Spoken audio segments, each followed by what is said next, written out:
Hello and welcome to the Being and Becoming podcast. Together, we are being honest in conversations about thoughts we're having and books we're reading in the hopes of becoming better, more able versions of our current selves. My name is Logan Hauer. I'm joined today by my two regular conversation partners, Austin Stone and Patrick Dyer. How we doing, fellas? Hello. Wonderful. Awesome.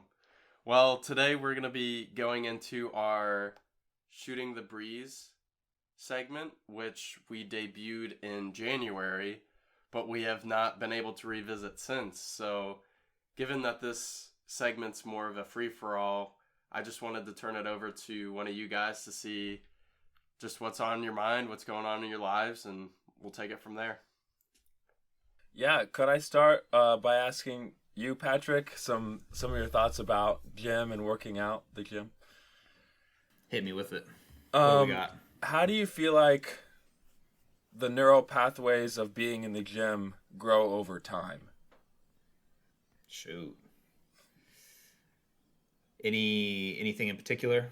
So, like, I've kind of started doing a home gym workout thing, and I feel like as I start working out, I think of, like, new exercises I want to do, and then I start to realize confidence that I can have in the exercise that I'm doing. Like, how do you feel like, because you've been, doing your workout routine for I don't know how many years, since college or high school? Somewhat, yeah. Somewhat. Do you feel like you're able to get more confidence in the exercises that you're doing, and how do you feel like your routine changes over time? Good question.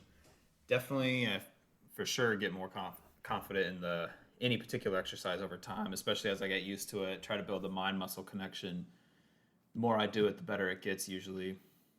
Let's see. Mind-muscle connection. What do you mean by that? I want to hear more of your thoughts. So,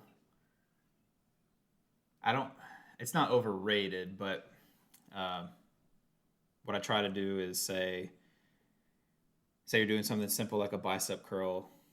I try to visualize and think about where I want the pump to be. I want to feel my bicep. I don't want to just do the movement and not feel it. I want to be focused on it. Or the same thing with like a deadlift. I want to make sure that I feel the movement in my hamstrings and my glutes, that I'm gripping the bar tight. So I try to get my mind into it. And that also helps further stimulates or reinforces my confidence and, I guess, quote unquote, like those neural pathways and stuff like that. So it's more than just counting the reps. Yeah, and sometimes if I'm doing a warm-up, and I probably shouldn't do this, I should do every rep the same, but sometimes if I'm just warming up, I'll just try to do like a set of 50 or something at a really light weight just to get a good pump or burn. Okay. And then usually the more pumped or burning, I usually feel a better mind-muscle connection on the subsequent sets, usually. Logan, you feel like you're experiencing something similar, because that was one of your New Year's resolutions last year, was to just kind of get yourself in the gym, and you're doing more this year. What's that like for you? Yeah, so Pat's been helpful with that. I've texted him, I think, a couple times just on different workouts, and so my goal last year was just to get a membership and then go once a week, and now this year the goal is to go twice a week. Again, just trying to build up the habit of going to the gym regularly. I've also done, with my wife, a class called Body Pump, which is more of very light weight, almost no weight, but just a ton of reps, to what Pat was alluding to. So when Pat was talking about doing 50 reps of a very light weight, that's what I was thinking of, that's pretty much Body Pump. Although they'll change up the movements sometimes. And I don't like necessarily, it's all very rush, quick, change, this, da-da. When I'm going to the gym, if I'm not on a treadmill or something, I want more of an anaerobic workout where I'm just slow, concentrating on like the muscle group I'm trying to work. But yeah, I think it's good that I'm going back and trying to get into a habit. But I definitely miss the days where we all lived in the same area and I could just go with Pat to LA Fitness and then pick his brain about, okay, what am I doing here? What's the deal with this workout? And Pat's always so good at just being knowledgeable and answering all of the questions. Yeah. You're too kind. The other day, my wife was asking me like, why are you like working out? Because I got like a 40-pound weight vest and some ankle weights, and I really like just the challenge, and it takes a lot for me to sweat. But when I get on that treadmill with an incline and that weight vest, I start sweating. So, Heck yeah. but like That's she's good asking me stuff, like, why too. am I doing this? Is it just to get bigger muscles? Is it just good? Is it just to look better in the mirror? And I really feel like the answer is maybe for that, but mainly psychologically. Like, because I think through the book, 12 Rules for Life, I've kind of learned about the importance of taking on a task. And even if I'm having a rough day, I know that I can pump out 10 pull-ups, right? And if I'm doing that, I'm setting my mind to that task, I can apply that same idea to other things like lesson planning for the class that I have this semester or whatever, like whatever work related things. Does that resonate with you, Patrick and Logan? Do you feel like there's a psychological translation from physical working out to regular life? Absolutely. Yeah. Yeah, I would agree, Austin, because when we were younger, maybe high school or whatnot, we would be playing sports, or we'd even just be active hanging out together at Pat's house or your house, Austin, or my house, wherever we were. We'd be playing a sport or we'd be riding bikes and you don't realize until you've grown up and you're not around your best friends anymore, living close by to do some of those things. So, with the sedentary job that I know I personally have, it's become very important to me to try to get out and move. And I don't love necessarily lifting weights. That wouldn't be like my preferred. I'd rather be playing a game or running and stuff. That's more my natural inclination.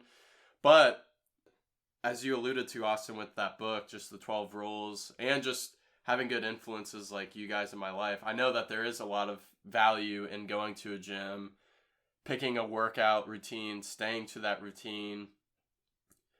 I think there's a lot of value in there. I don't know if I've necessarily been doing it long enough to notice the payout right away, but I'm going to keep at it and see where we go. That's the hardest part about it, though, is waiting for the payout per se. Because, I mean, even me, like I've told you guys before, I worked out really hard and consistently towards the very end of high school and then like 1 year after into college. But then I pretty much only did like maintenance stuff from like age 21 till 25 pretty much. So I didn't really improve. Even though I was just going to go. I didn't really start putting my mind towards improvement till 25, pretty much till I moved to Tyler. So it's been a year and a half now since I've been seeking the step above improvement. I've only seen just barely anything. I've definitely gotten stronger and a little bit bigger, but it's not as much as you would think in a year and a half. But Wow. so we're talking years. But that's okay.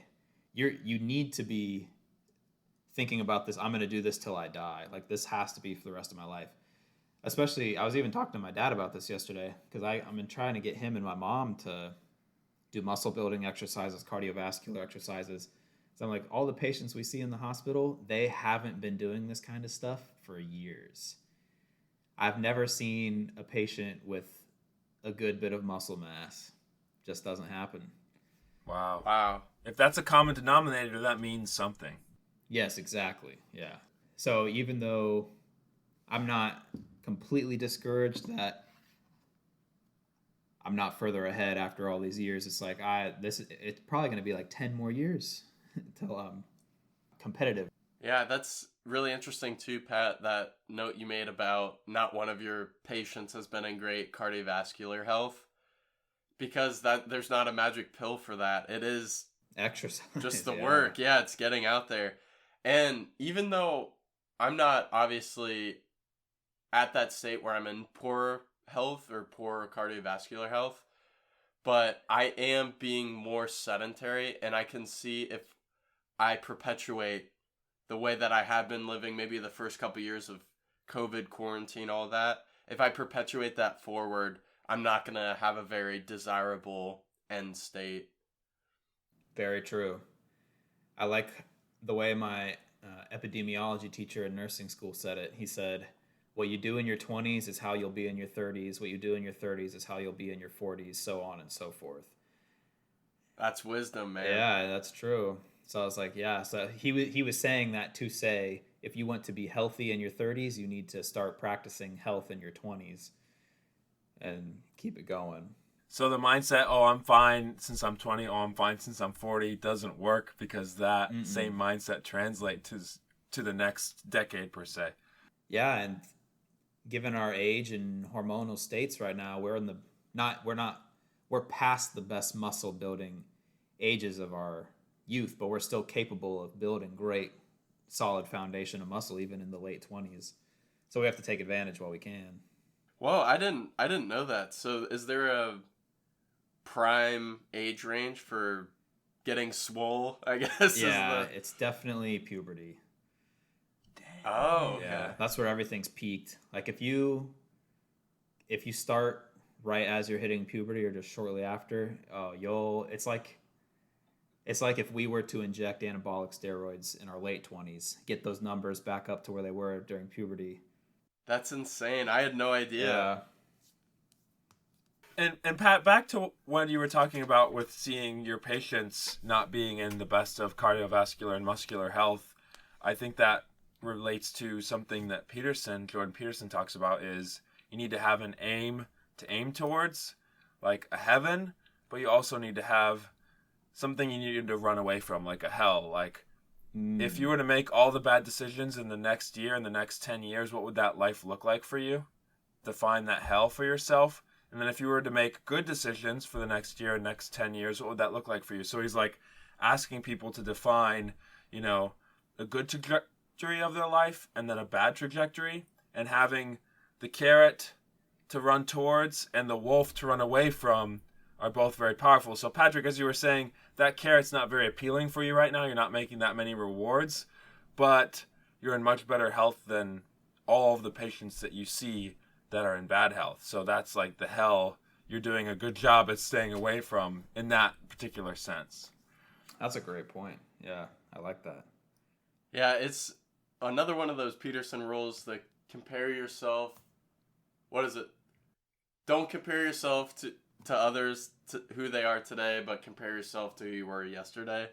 That would be one of those things too that would be challenging if last year or 5 years ago I was in such better health, but today I'm floundering. Or I guess I'm speaking more for myself too, because I'm noticing that where if we're talking about health, well-being, fitness, working out, I could look at myself a couple of years ago and see I was in a lot better state than I am now. And I do think that that's kind of motivating. Like, that's my stick or my carrot or whatever.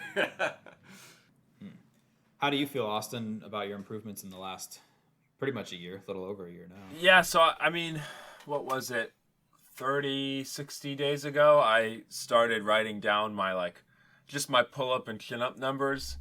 So, I mean, that's been pretty cool to see how I've gone from 6 to 11 from when I started to yesterday. So, but awesome. It's way harder than I thought. That exercise in particular takes just a lot of repetition. Yeah. Oh my goodness. It's just a matter of trying to do it every day if you can, and sticking with it, because it's not yeah, maybe I just have a messed up view of working out, and maybe this is just consistent over any exercise, but it's just persistence and not I felt like I did so good that time. It just means, what I'm trying to say, I think, has more to do with persistence than feeling like you're strong. I don't know if that makes sense. Yes, exactly. It makes perfect sense, and I 100% agree, which is why I was saying it's going to take years to get to that next level.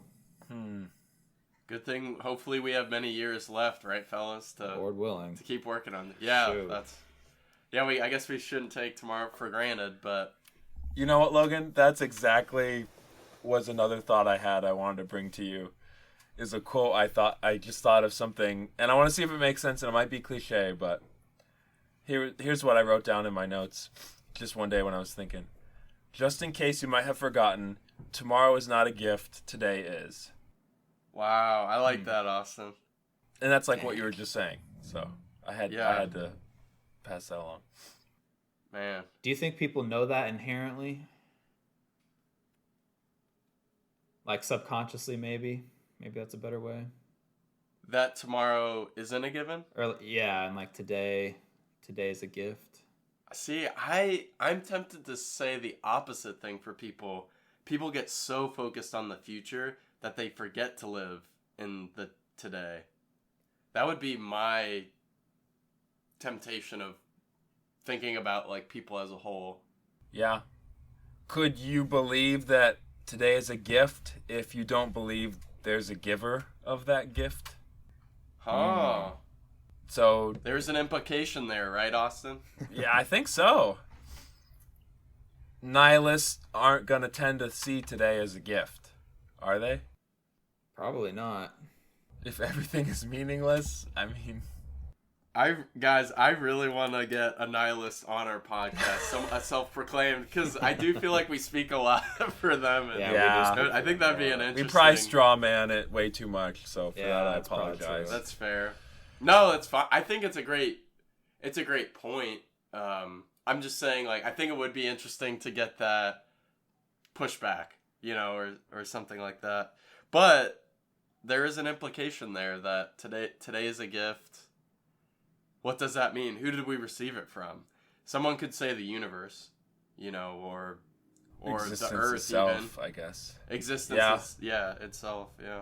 Self-sustaining nature of it is the gift, I guess. So, what does a wasted day look like for you? Oh, that is a great question. That's a good question. Because that dives into shame and guilt and identity, because I think I'm quicker to answer that question with when I feel shameful about something, but I don't think that means that it's a wasted day. That's a very interesting thought. Yeah.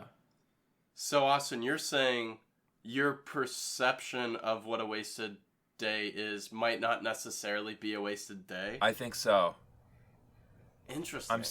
Because I think this is me personally speaking, but like, let's say I'm a long-term sub as a teacher right now. So the weekends are used for grading. So let's say on Saturday, I didn't do any grading. I'm going to feel shameful about that moment, and that's going to feel like I can define that day as a wasted day. But I think that shame is twisting the fact that I got to sleep in and that was good. I wasn't feeling well. I got to spend some time with my wife. I got to work out, like all these other things that aren't defined by shame, but the only thing that pops up is the one that's defined by shame. Does that make sense? Yeah. Man, because I would think about it the same way as you, Austin, where if I'm thinking about a wasted day, I'm thinking about a day where I wasn't productive. But that doesn't necessarily mean it was a waste, because like you were saying, you could be spending quality time with people you love, or doing a hobby or a passion project, something like that that's not necessarily going to get done or completed or something you can check off the list. But that doesn't mean it's necessarily a bad day. How the heck are we defining productive, and how do we let it be defined that way? Another fair point. Well, sorry, Pat, I know I keep hopping in, but before the call I shared with you guys that yesterday there had been things that were bothering me, little things of just chores I needed to do that I had let build up and build up and build up. And then yesterday I did all of them, and it felt really good to just not have to think about or worry about them anymore. So that was in my mind, that was a productive day. But then it was also a good day because I was able to spend time with my wife. We went and saw a movie with some friends. So it's tough because I feel like that day was, even though I would say it was a productive day, I was also able to utilize that time to invest in people that I love. So it was almost both sides of the coin. I want to toss something back your guys' way. Maybe the wasteful day, in air quotes, that Pat was asking about earlier, could that entail sitting on a couch all day in isolation, looking at your phone or pounding on a computer meaninglessly? Because that's what when I think of a wasteful day, I think of I worked 12 hours. I then was tired, so I wasn't present with my wife or wasn't good with my dogs, something like that. I just wasn't taking advantage of those close personal relationships around me in my house. And then I sort of maybe watched TV or was on my phone and then went to bed. That is a wasted day in my books. And I've had quite a few of those recently coming off year-end close and another month-end close, given that I'm an accountant by trade. So I'm curious to get some of your guys' thoughts on, is a wasted day doing something that you don't want to do or find very little meaning in? Yeah, I was definitely thinking when I asked the question, like what popped into my head first is a wasted day would be any day where I'm pretty much alone. Even if I were doing something I like, usually if it's by myself, it's like, it's not, maybe I won't, maybe if I'm like playing a new game or something, but I'm by myself, I probably had fun and enjoyed it, but then I was like, dang, it would have been nice to share it with someone or have someone else to enjoy it with. But that's usually what I experience. I think for me, a wasted day is defined by what is haunting me by the end of that day. And sometimes a wasted day can have nothing to do with what happened that day, but it has to do with what's been haunting me in general. So my wife and I, moved from Chicago. We did this big hiking trip, and now we're living with my parents in kind of a transition period. We're having trouble, finding community, finding a church, knowing because we're probably going to move soon. And that's something that haunts me. It haunts me that I haven't quite found a local community, and I haven't, found a Jesus-following community to plug into, and that haunts me. And sometimes that haunting can define how I feel about the day, or I guess I'm just thinking about how I reflect on my life at this point. But does that relate to your question, Logan? I think that's a profound answer. I think I'm also in a similar place where my wife and I are going to be moving soon. We don't currently have a church that we belong to or any real community outside of our house or a couple friends that we stay in contact with together. So, and that's definitely something that looms over me as well. But I would say the one difference to Pat's point is that you and I both, we have our wives at least, to where we can share our victories or our frustrations. We can share those vulnerabilities with them. Because I know that if I do something great, like at work or on the house or with this podcast, I know I can share it with her and she'll be interested in it and support me in it. I think it is really interesting that the three of us, to an extent, if I can speak on your behalfs, are all kind of in somewhat of a transition period or transitioning into something else. Definitely. And we're also all in the same boat, same train of thought, that we're not plugged in anywhere. We just lack community, a like-minded community. And like I've told you guys that many times before, since moving to Texas, like that just straight up hasn't happened for me. And that's for many reasons. One, I have disdain for the people, but it's gonna pop up again. Your disdain for Texas is gonna pop up in the podcast again. I'm trying to stop.